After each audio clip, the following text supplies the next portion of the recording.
Welcome to DesignCast. Jason Reagin will guide you through the MYP Design course like a pro. Stay tuned.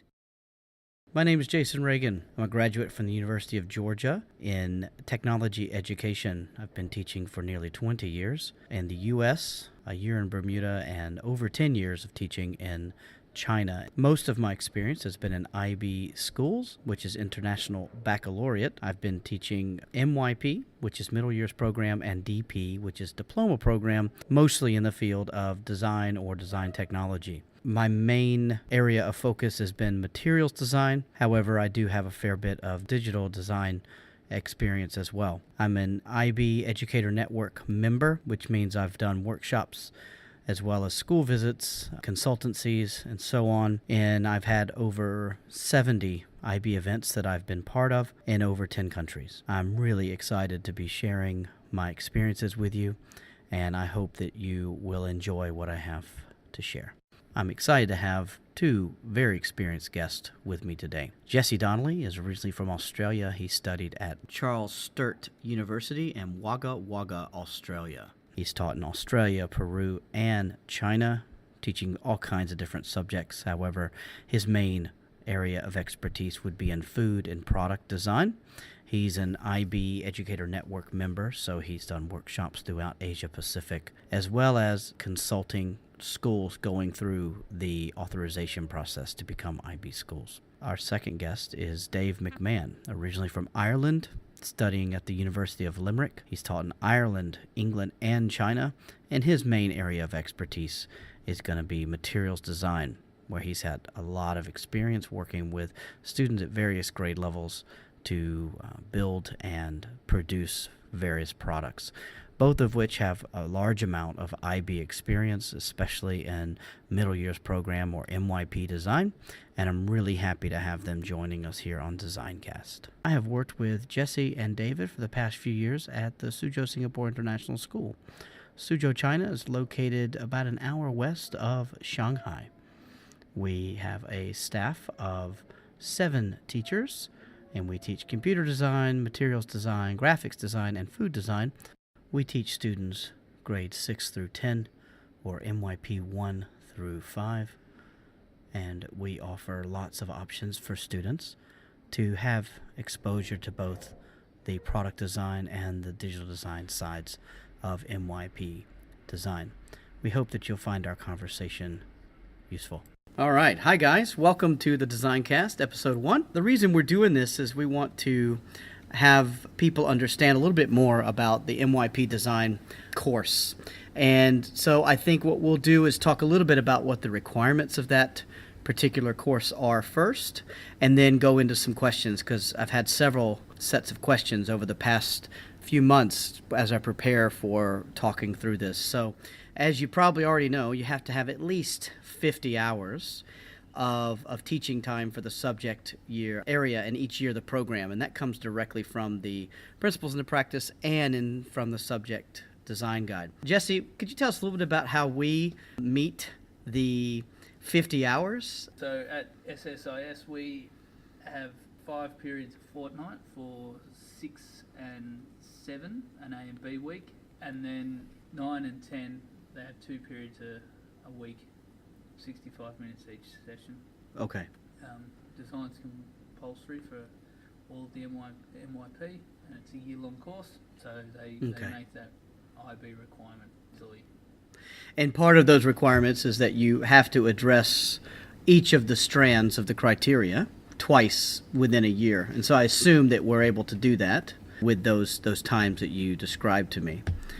Yeah, we go through, we run semester-long units where we have a sort of formative submission of each criteria as we go through, where students receive their feedback, and then they can continue to work on that, and then they submit their design folder at the end of the unit.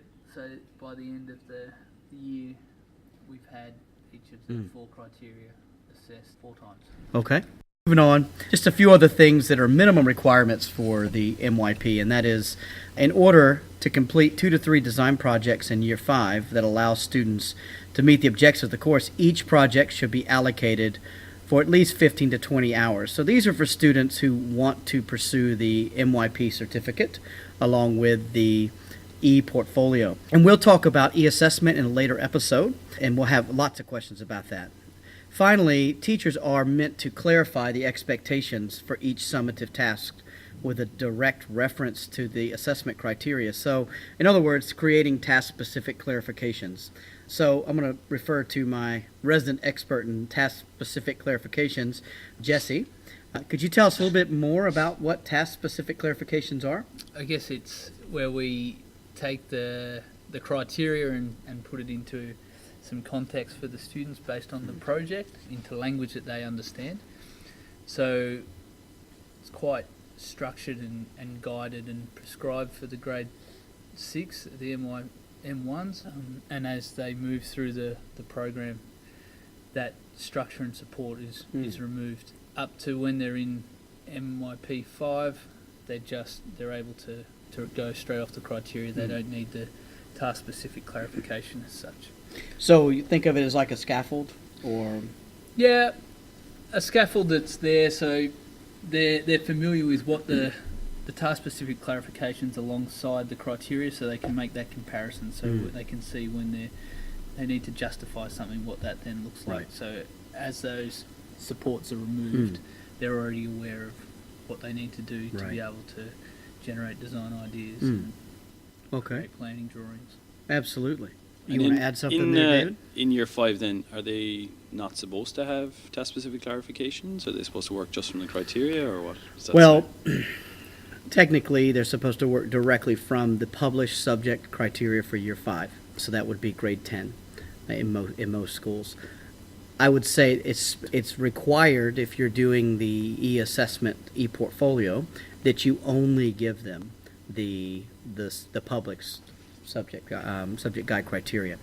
And it's important that there's the modified criteria as well for year 1 and 3. That's right. And schools can then make that judgment for years 2 and 4 as to which criteria they use. Absolutely. And I think that's somewhere that we didn't have that before. We had to do that as teachers in the past when it was the MYP technology subject guide. We actually had to do those internal objectives ourselves.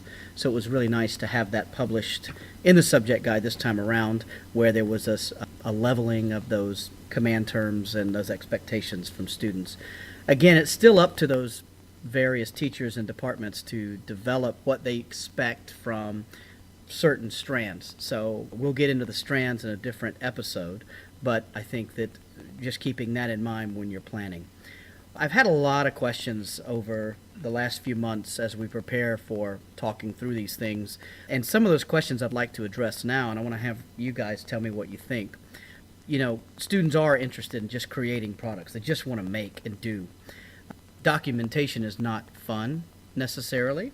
We can make it fun, but I think the question here is there a way to reduce the documentation that you need in order to measure what those strands, if you've met the strands or not? One way I like to reduce documentation is by having students record as they go along, so they're not trying to think back at the end of the project, at the end of their making stage, of what they did.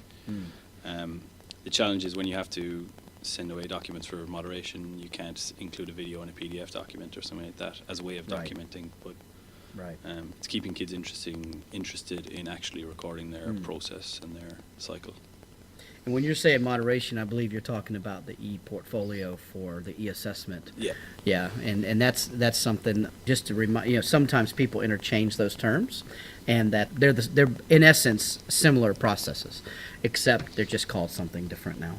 Yeah, I totally agree, David. That's completely right. And then, Jesse, I have a question for you. How can we balance skills teaching with the assessment? Because there's 16 strands to be assessed in a full design cycle. How do we balance teaching skills, because in design, skills are a big part of that? How do we balance that with all this assessment that we have to do? Yeah, it's a good question, Jason, and that's something that I think will vary from school to school based on the contact time that kids have in design.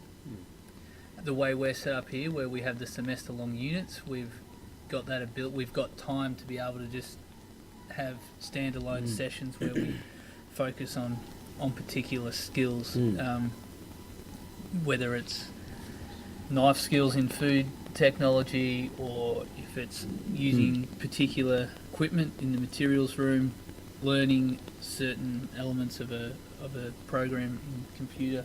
It's hard because people do think of design as a practical subject, which we want it to be, but when only 1/16 Right. of the assessment relates to those skills, it's hard. And when your school's telling you what you need to get done, Absolutely. and to try and fit it in. Yeah. So we're taking the approach next year where we're having sort of skills sessions for the kids that to open up opportunities for them on equipment to use for their products. So that's sort of an optional. So if kids want to be using the computer The casting system. casting, then they have Yeah, I know what you're trying to say is that, you know, you can have times when you focus on 3D printing or on the laser engraver or on the cooking. I mean, you know, you got to have time to do these things, and especially in like a food or some sort of thing where things can spoil, of course, that's hard because you can't just work in 65 minutes and then just leave a mix out or something like that. You don't want things to spoil. You're looking at you know, raw ingredients and things like that. So. And the kids enjoy the create stage, and that's why they do like food. They see an instant product, but they also get frustrated with that because you don't So have much. the time on. So on much scene planning because and very it's- little time. Absolutely, and it is a struggle. I will have to admit that this is probably the number one question that when I engage in workshops or go on school visits, this is probably the number one question that I see is how do we balance out the skills teaching with with the requirements of the program, and it's a really tight rope that we have to walk. And I would say, you know, it does come down to schools finding a balance there of how they're going to teach the skills, that vertical articulation being in place to say, what are those essential skills that we have to teach? And again, you're right, it's not a practical subject in the sense that traditionally it has been in other types of national curriculums and things. So it's something it's hard to balance that. It really is, especially with the academic requirements of the program as well, wanting it to keep that rigor at a certain level. So I think that's just about all the questions that we have time for this time. Moving forward, we have lots of really excellent episodes. We've invited Dave Gilbert, who is the moderator on the OCC Design Forum for MYP, who's been doing that for many, many years. We're going to have him on the show, as well as some other special surprise guests. But we really appreciate your feedback, and we hope to hear from you guys.